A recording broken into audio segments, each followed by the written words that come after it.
Look at the state of the globe right now.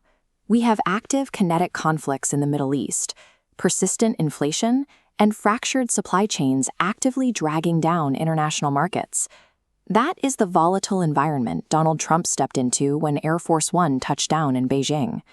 Inside the Great Hall of the People, the American delegation met face-to-face with Xi Jinping and Chinese leadership to negotiate the terms of global power.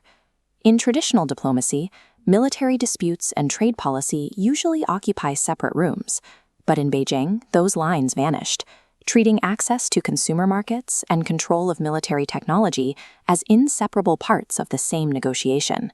Instead of filling his delegation entirely with career diplomats, Trump brought the highest-ranking executives from corporate America. As he put it, he wanted only the top leaders in the room.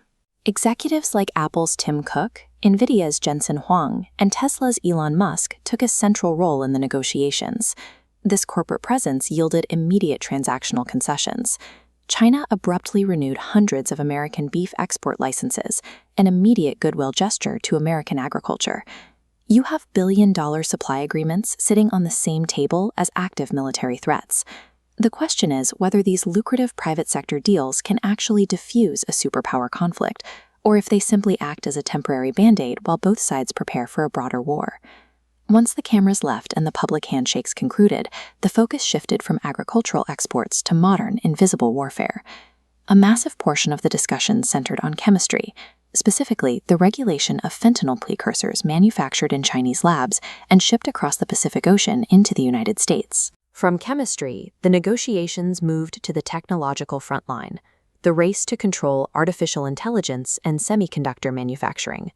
Washington and Beijing are actively utilizing trade restrictions and export controls to slow down each other's technological advancement.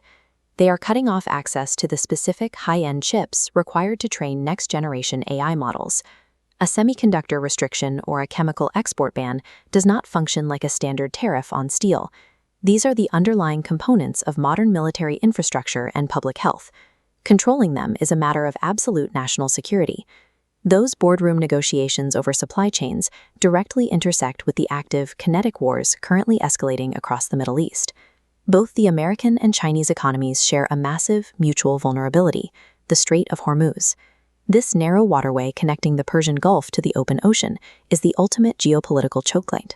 Looking at global energy routes, you can see exactly why.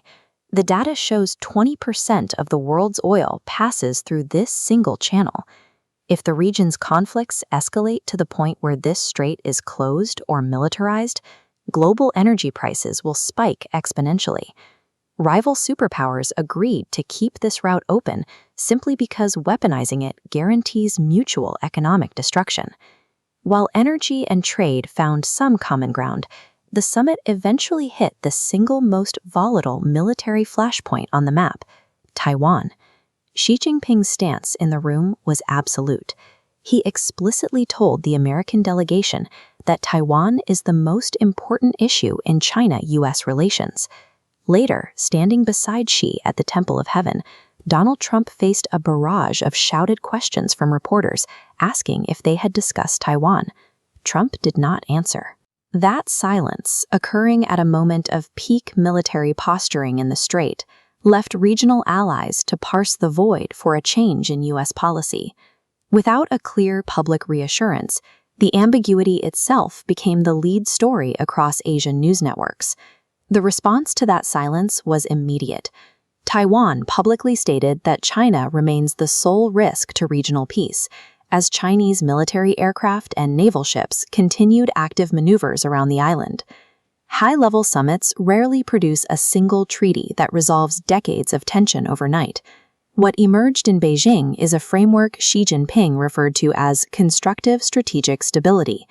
It functions as a precarious balance, placing multi-trillion-dollar trade dependencies on one side and existential military rivalry on the other, with both sides unwilling to tip the scale.